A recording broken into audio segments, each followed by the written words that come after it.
Hello, good afternoon, YouTube. Said a few days ago I was gonna do a video where I showed progression from what I started with, what they pulled, and then my first set, and then this is the second set because the first set was so messed up. I'm going to do it in two parts.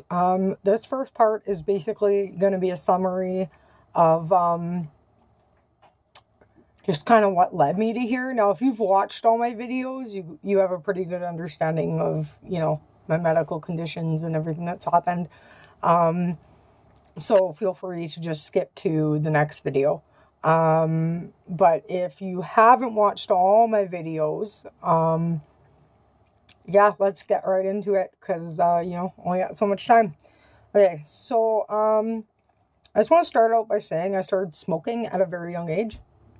Very young age. I was probably 12 when I started smoking. My brother was smoking, my mother smoked, my father smoked. Pop, love pop, all bad for my teeth. Taking care of them, brushing them, dentist appointments, like your regular ones, were important when I was a kid. Yeah, so I had my first root canal at 15. That was, at the time, I think because you're 15, you don't care. You're like, whatever, they'll just fix the next one, and then fix the next one, and then fix the next one, right? Now, I stated in my first video, and it sounded like I contradicted myself in the second video. I have never done drugs through my mouth. I used to when I was very young, 18, 19. I did coke for a little while. I'll be straight up about that. I was trying to avoid anything that would fuck up my teeth. So I got into drug use, which led to, malnutrition, soft bone, and I mean, your teeth are bone. I'm apparently either not a thinker or an idiot because it just never occurred to me that my teeth were bone too. I drank a lot, during my teenage years and up into my 20s, which, hangovers, vomiting. Not good. The first time I was hospitalized with stomach problems, I was 16. Now this has been going on. I am now 32, so half my life. I heard everything for causes from irritable bowel. I was having bowel and stomach seizures. When I was smoking pot, they told me it was the pot that was causing a bacteria in my stomach that was making me sick. So during all this time, because everything was so crazy, all I had done was extractions. And I have a video or a picture that I'll show in the second video of how I have no back teeth done 2 days before the extractions. And it's all healed, like from years of, not just having them pulled instead of having them taken care of. It's cheaper to have a tooth extracted than it is to have work done on it. Like, it's, honestly, it is. The more work you have done on a tooth, the more it's going to cost you. $120 to get your tooth pulled, or like $300 to have a root canal done. You're a waitress, you have no money. The obvious. If it's in the back and they can't see it, take it.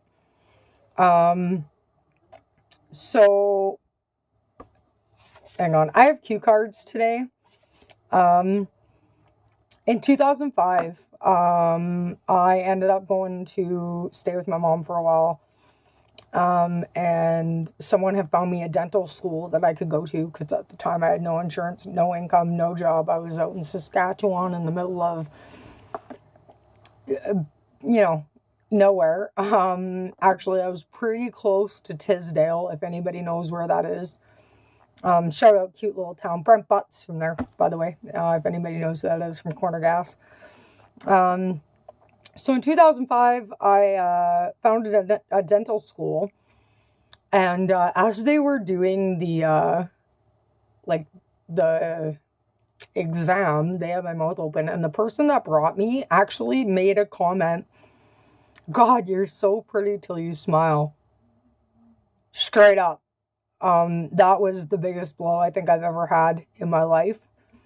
It was someone who was close to me, someone who I trusted, and it hurt pretty bad to hear them say that, because regardless of if that was the case or not, they did not need to say that to make me feel worse about the situation that I was in. So if you have negative people like that in your life, I suggest you get rid of them for a time until they come to their...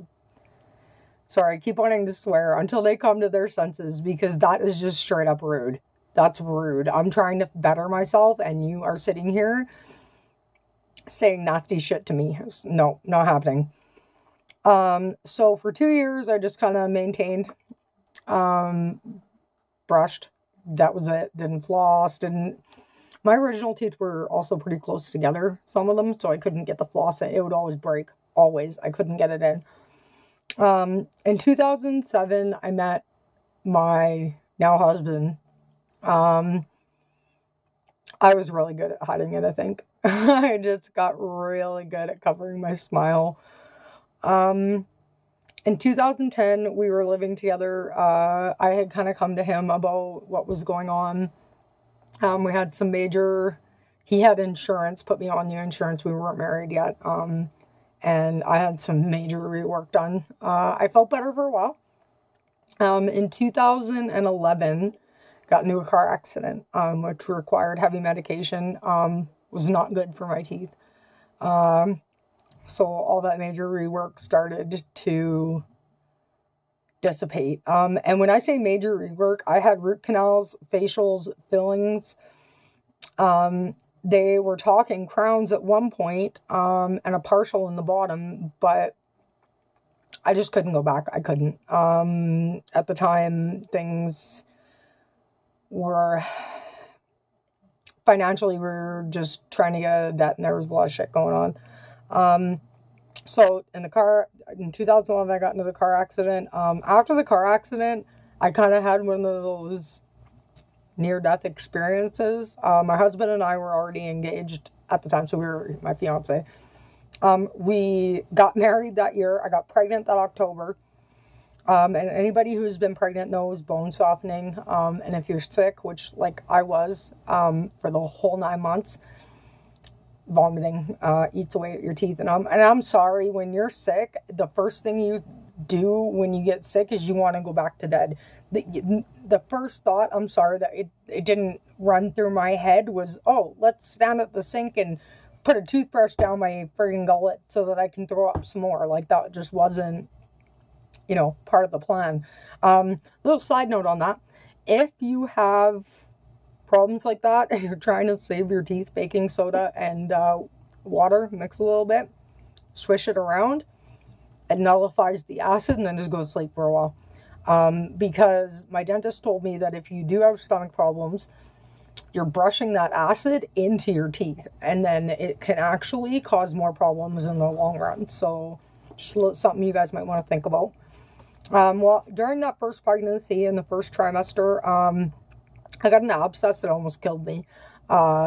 He told me that because my throat was all swollen, right down into my face, and he told me that if I hadn't come in when I did, I probably would have died in my sleep. My airway would have been cut off. So they put me on antibiotics, pulled the tooth before my second trimester, because you're not really supposed to have a whole lot of dental work done after you're pregnant. I don't think I noticed the abscess until my body was pregnant, because it was busy dealing with other stuff, right? In 2014, I got pregnant again. And it was the exact same scenario as the first time. So by 2016, the beginning of this year, I was pretty much bedridden. It got really bad. So I started going for every medical test for every symptom that I had. Thank God, Canada, free healthcare, so like none of that was paid for by me. They found a few things. They thought that I had adhesions from having 2 C-sections, and that could be causing the vomiting. And then hernias was another one, but that's a whole other story. So when I was diagnosed with the adhesions, the last step in my journey to health was my teeth. And when I went to the dentist, she gave me all my options. We can fix them, then we can put you on a treatment plan, all this. I don't know if you can hear my kids upstairs, but they're banging around. Daddy's home today watching them, so. I just decided that if the adhesions were going to cause more vomiting, what is the point in putting the work into the teeth? Like, let's get rid of them. I just weighed my personal circumstances before I made that decision, but that was something that I had to do and that I had to decide, because I didn't want to be back here in a few years with rotten teeth again. So anyway, this is pretty much why I decided to do all this. I had figured out everything else. I still was pretty sick around the time that I got my teeth pulled back in October. It was not pleasant. After I got them pulled, though, we figured out that I was having a nervous system issue. Now, that is not mental. It is like your nervous system is just overloaded and it cannot take anymore. You are on edge. And so much adrenaline is being caused that you can't function properly. I was angry a lot. Once I got the teeth pulled, my God, things have changed, which is why I'm doing part 2 to this video right away. I will forewarn you right now, it is graphic. Well, I think it's pretty graphic, some of the pictures.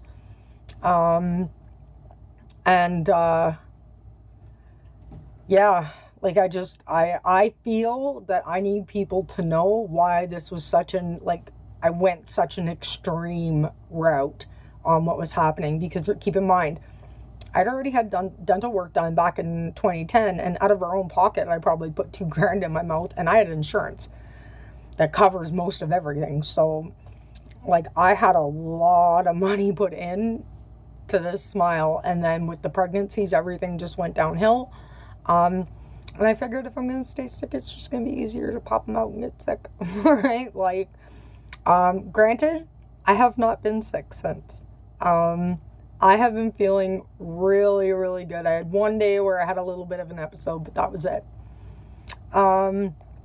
So anyway, this leads me into my next video. I am going to stop this one and keep looking for part 2. I'll get this uploaded right away so you have time to watch it while I'm making the part 2. And we'll catch you on the flip side.